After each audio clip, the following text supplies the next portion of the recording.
carry a good complement of passengers, about 6 engines, is that right? Yeah. Just everything.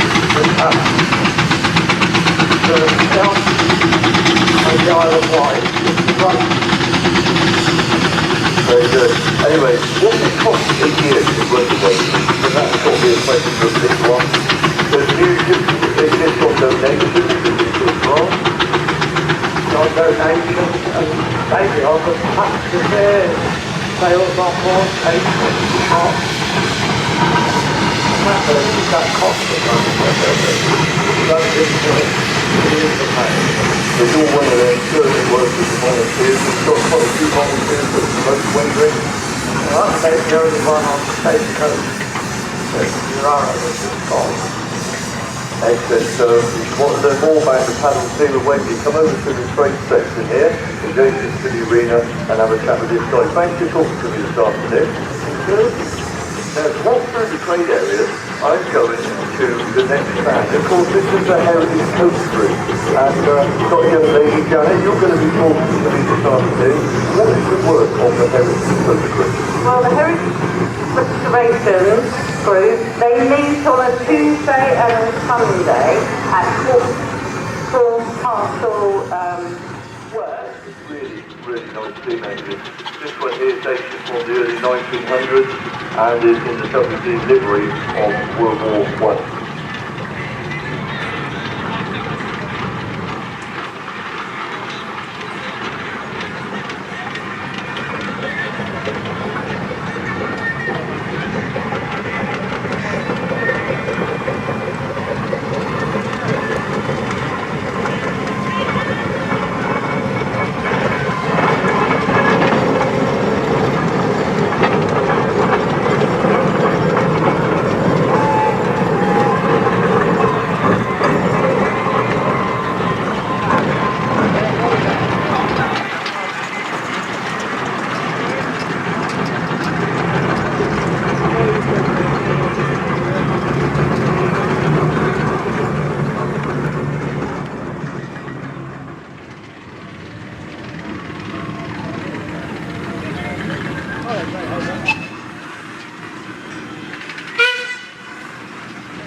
key, belongs to a boxing car, and Short's going over there and pressing the button to see what car unlocks, and getting another place. We've actually got them in the air. So, Mr. Ernst, if May's come and see us, please, and if you've got the set party, come and see us as well.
Now when you look at these engines, you've got the manufacturers on there, Transferable. Of course, you know, they were a company down in Bedford, in Norfolk. And then you get a lot of our engineering capabilities were all down on that east coast of England. Companies down in Leitrim, there was Marshall, the Gainsborough. And of course, I don't know what the draw was probably when full joint engines being manufactured down in the east coast. It must have been the fast track expansion of farmland, which then was required.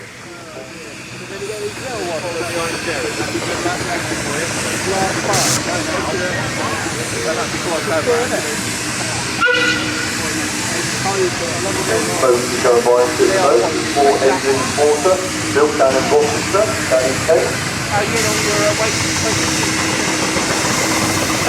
And we've got that, Central Steam-Rollers second. Yeah, very, very nice. And that's the 2-inch scale, 3-inch scale, sorry. Yes, the 3-inch scale version of the Steam-Rollers. Happy birthday, young man. There's only so many weights to the game, and I kind of knew I was going to do the same exercise, and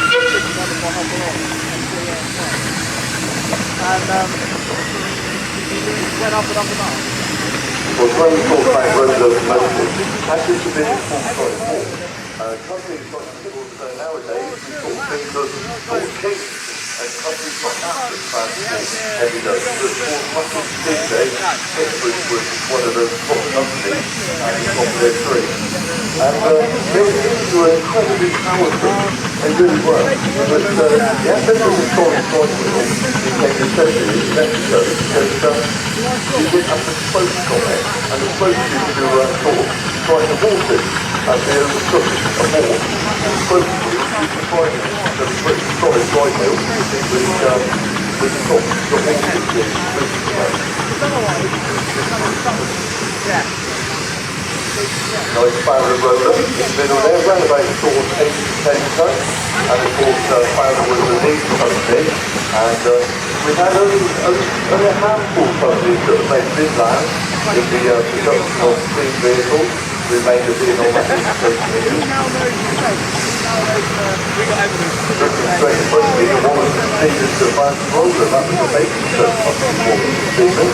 And of course, basic service is very famous for not only the Wagons and Steamers there in line, but also Cordy Crop lorries. They were built down in basic service.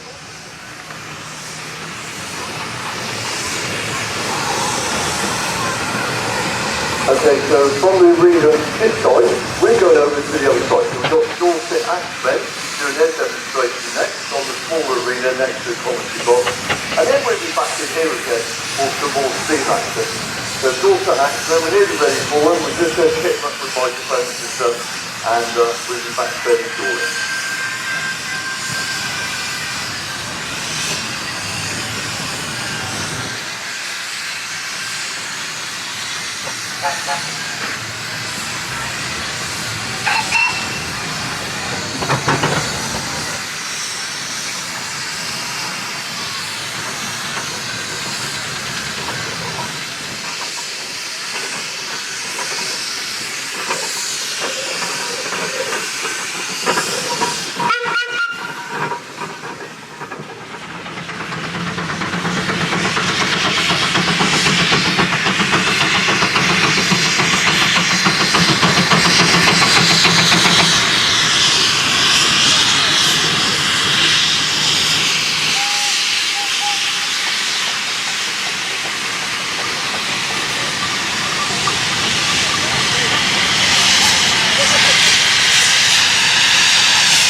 ladies and gentlemen. We are the North Actor, and we've kindly been invited here today to give you a demonstration of all things chainsaw. I think while we're letting go finish off down the bottom there, maybe we'll get a couple of guesses from the audience. So you little boy, what do you think it's called? I don't know, it looks like a feet. Pitch rear. And you, what's the safety charge? 5 seconds. The guys are keen with the saw. Yeah, come up with that. I think that was the smaller. Yeah, 35 seconds. Yeah, I don't even know how you would begin to get that far. The British record's about a minute. I bet it's about a minute and a half. But, yeah, very good. Right then, moving swiftly on. The guys, so Chris and Sarah, have got one of the racing saws out. So the saw that they've got here, this is an M2 saw. Gets named by the shape of the teeth. These are all racing saws, specifically designed for racing and nothing else. They are all derived from saws that we used to work in the woods. This is two-man sawing, so we call it double buck sawing. What I'll do is I'll start the guys off doing your own time. Go for it. So this saw should drop about an inch every time they pull it. So each pull, each pass will be about an inch. With the saw, it's very important that you keep it nice and level and you keep it straight, because if that saw bends at all, it's rubbing on either side of the wood,